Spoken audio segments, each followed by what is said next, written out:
Well, looks like my two worlds finally combined. So let's get into it and welcome to Blackpink the game. A little background here with Blackpink and mobile gaming. This isn't the first time they appeared in a mobile game. They did something with PUBG Mobile, which was an interactive concert you might have seen in Fortnite doing some stuff like that to premiere a new song and had a little concert. I did enjoy that. I downloaded PUBG just to watch it.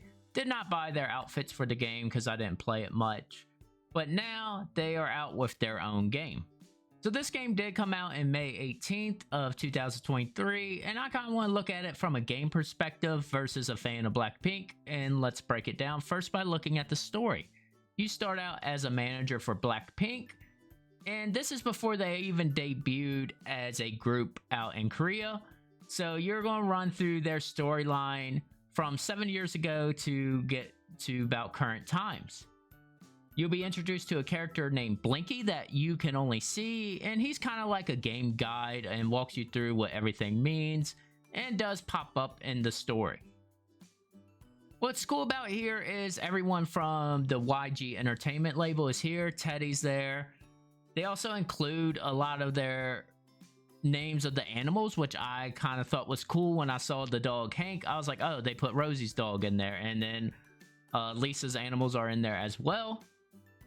So the story here is not really too special, kind of just gets you through the career. If you don't have any clue of Blackpink or K-pop, you probably ain't playing this game, but if you were just downloading this without this knowledge, I don't know how well the story will grab you to want you to continue, but you will probably like the puzzles. So we'll get into the graphics. The graphics here is a little difficult to talk about. This game is a bunch of games combined in one. So I'll try my best to sum up. The disappointment to me was the scenes with the artists are basically just images that kind of move around with each scene. So think of a graphics novel with the 1 or 2 word sound bites. So I wasn't really impressed by that. So most of the graphics you'll see are 2D or text.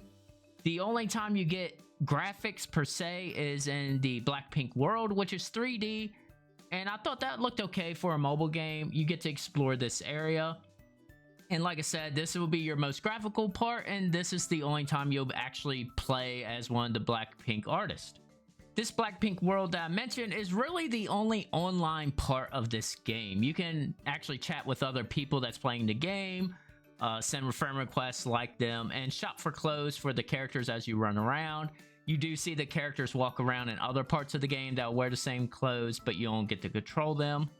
And yes, you have to buy styles for Blackpink. There's a lot of dress-up stuff here that I didn't find interesting, so probably skip through that. But it was cool to see, like, you get by the various music video outfits and hairstyles. Also, in this game world, there's 2 minigames. These 2 minigames are Dodge and Nachi. These games are online. You play against other players. Obviously, you have a tutorial round, and they're both set up as 2 rounds. You have a semi-final round and a final round where the top 2 move on to the final round. So each of these games has 8 people. You play the first round, only 2 continue to make the final round. Nachi is pure luck. Basically, you're standing on a piece of cake, and you can go to the cake in front of you and the 2 beside you and collect the number of coins that are there or the power-up. The catch here is players are on each side of the square, and if you bump into each other, select the same cake, no one gets the items there. Unless you have one of the power-ups, you can get stuff. So this is purely luck and trying to figure out how to basically bully the other players. I found my best luck of just picking the middle one until people panic and try to go somewhere else, and I get the biggest values because the middle cake all 4 players have access to. Dodge, a similar 2-round format, and basically you have to dodge the people that's going to run into your square. You'll see a path of where they're going to run, and you have to move out the way. This basically becomes block the opponents from entering the safe square. And not too much here. So these are very small minigames, not enough to say draw you in, but they kind of help pass the time, and they are part of daily missions, so you will play these a lot. The next part of the game, which we're starting to get to the actual main part, is the management, which is a tower builder. And I kind of like this concept. I kind of like tiny towers, so any building stuff I always like. You get to add rooms that'll boost currency, train up the stars in Blackpink, or earn Stardust for upgrading your photo cards, which I'll talk about later. The negative of this that I found is you can only build certain rooms. There's a producer room, which if you level up, you unlock more rooms to build, but you can't really pick which rooms you want to build. So if you want a room like to build a new room to get more currency, you can't just add as many as you want. They only allow you, where I'm currently at, I can only have 2. So I don't like the limit there, but I do like you can move around stuff and upgrade them, even though you depend on other buildings. But overall, this concept was pretty cool and was very important for you to earn stuff to play the actual main game. And the main game here is the schedule, as what it's called. You get a board. Each world has 10 levels in it. And this is where you progress the story. So you go through here to debut a music video or do a signing event, stuff like that they actually went through in real life. So yeah, and this is basically a puzzle. The concept here is you're going to collect photo cards from the gacha. And if you're unaware what photo cards are, this is a big part of the buying physical stuff through Kpop. Anytime you buy an album, a light stick, or any other merch, usually outside of clothes don't contain them, but you'll get a photo card. Here's an example of some I actually own. So they incorporate this heavily in the game. And what's cool about the photo cards is they do give you like full HD photo of it, which was a nice touch. So when you're in a level, you use these photo cards to clear the block. So the shape on the card you draw out on the block, and you can use that card. You can only use a card once per level, and you eventually get more objectives in these worlds. Like you have color blocks that you can only use to green, for example, or you have member blocks where you can only use Jenny, for example, on that block. And obviously the further you get down, the more and more stuff they throw at you.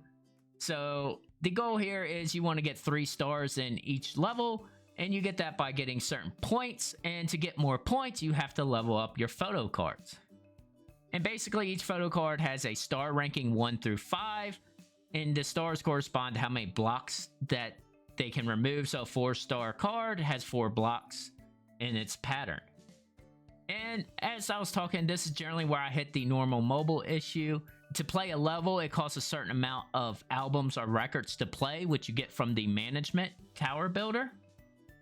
And eventually you'll start slowing down, getting 3 stars, because you won't have enough points to continue because you need to level up your cards. And obviously when you level up your card, the more points it will be worth. There's also more to just leveling up your photo card. You can update the trendy up, which you get a new video on the card and new points. And then you can also update the signature, which once you finish the whole signature path, you'll get their signature on the card. Again, the card will be worth more points. These 2 things are only available in the 5-star cards. And you can also combine duplicates. So in the gacha, you can actually get duplicate photo cards. But if you combine 4 of them of the same star level, you'll generate a new card that could be better or the same star. Again, all this description, I know people are probably yelling of, this feels very microtransaction heavy. You talked about so many currencies, photo card upgrades, and yeah, this is the feeling I kind of got. So you got coins, which you need to update everything.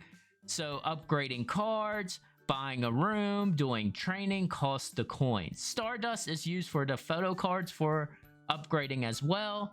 Albums are used to play an actual level in the main part of the game. There's also tickets to buy items in the Blackpink world. There's pink diamonds to get gacha for the photo cards.